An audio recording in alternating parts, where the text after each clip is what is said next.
மதியத்துக்கு பார்த்திங்கன்னா கத்திரிக்காய் பஜ்ஜி தான் கடைய போகிறேன். கத்திரிக்காய் பஜ்ஜி பார்த்திங்கன்னா நார்மலாக நம்ம இந்த மாதிரி சுட்டுட்டு மிக்சியில் அரைப்போம் இல்லையா, ஆனால் நான் இன்றைக்கி கல்லில் தான் அரைக்க போகிறேன். அது எப்படி செய்கிறதுன்னு பார்த்துடலாம். கத்திரிக்காய் பார்த்திங்கன்னா இந்த மாதிரி 4 பக்கமும் கீறிக்குவோங்க. கீறிட்டு பூண்டு நல்லா அந்த கேப்பில் இந்த மாதிரி சொருகிடுங்க. அதுக்கப்புறம் பார்த்திங்கன்னா இது சுடுவோம் இல்லையா, சுடுறப்போ அந்த பூண்டும் சேர்த்து அந்த சூட்டில் நல்லா சுட்டுரும். அப்போ வந்து டேஸ்ட்டு ரொம்பவே நல்லாயிருக்கும். இந்த மாதிரி கம்பியில் குத்திக்கோங்க. ஒரு ஜல்லடை மாதிரி ஏதாவது இருந்துச்சு அப்படின்னா அடுப்பு மேலே இந்த மாதிரி வச்சுட்டு தக்காளி, கத்திரிக்காய், வெங்காயம், வரமிளகா இது எல்லாத்தையும் பார்த்திங்கன்னா சூடு பண்ணிக்கணும். நீங்கள் இந்த மாதிரி நெருப்பில் காமிச்சிக்கணும். அவ்வளோதான். நல்லா காஞ்சிருச்சு பாருங்களேன். இந்த பூண்டெல்லாம் பாருங்கள் நல்லா சுட்டுருச்சு இல்லையா, இந்த வெங்காயமும் நல்லா சுட்டு எடுத்துக்கணும். அவ்வளோதான். இதுக்கப்புறம் பார்த்திங்கன்னா இதில் உள்ள மேல் தோல் எல்லாம் நம்ம நீக்கிடணும். இப்போ கத்திரிக்காயிலையும் நல்லா மேல் தோலெல்லாம் நீக்கிட்டு இப்போ ஃபைனாக எல்லாத்தையுமே நம்ம என்ன பண்ணணும், கட் பண்ணி வச்சுக்கணும்.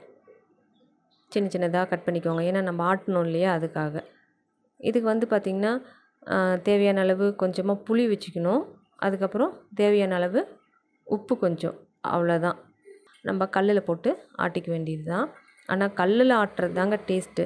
மிக்சியில் அரைக்கிறது டேஸ்ட்டே கிடையாது. அவசரத்துக்கு நம்ம மிக்சியில் அரைக்கிறோம். ஆனால் நீங்கள் கல்லில் ஆட்டி சமைச்சு பாருங்களேன், டேஸ்ட்டே சும்மா அட்டகாசமாக இருக்கும்.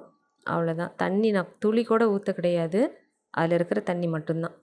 அதுக்கப்புறம் எப்பவும் போல் தாளிப்பு வானல் வச்சுட்டு கடுகு, உளுத்தம் பருப்பு, வடகம், சின்ன வெங்காயம், கருவேப்பிலை, 2 பீஸு வரமிளகா போட்டுக்கோங்க.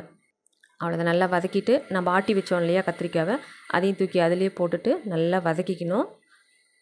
தேவையான அளவு கொஞ்சமாக இந்த சமயத்தில் உப்பு போட்டுக்கலாம். போட்டுட்டு நல்லா அந்த எண்ணெய் பிரியிற அளவுக்கு வதக்கிட்டோம் அப்படின்னா வச்சு சாப்பிட்டுக்கலாம். சுடு சாத்துக்கு சாப்பிட்டிங்கன்னா ரொம்பவே டேஸ்ட்டு அட்டகாசமாக இருக்கும். நீங்கள் இதை ஒரு முறை இந்த மாதிரி ட்ரை பண்ணி பாருங்கள். இந்த வீடியோ பிடிச்சிருக்குன்னு நினைக்கிறேன். இந்த வீடியோ பிடிச்சிருந்தா ஒரு லைக் பண்ணிவிட்டு போங்க. இதே போல் இன்னொரு வீடியோவில் நான் உங்களை மீட் பண்ணுறேங்க. பாய்.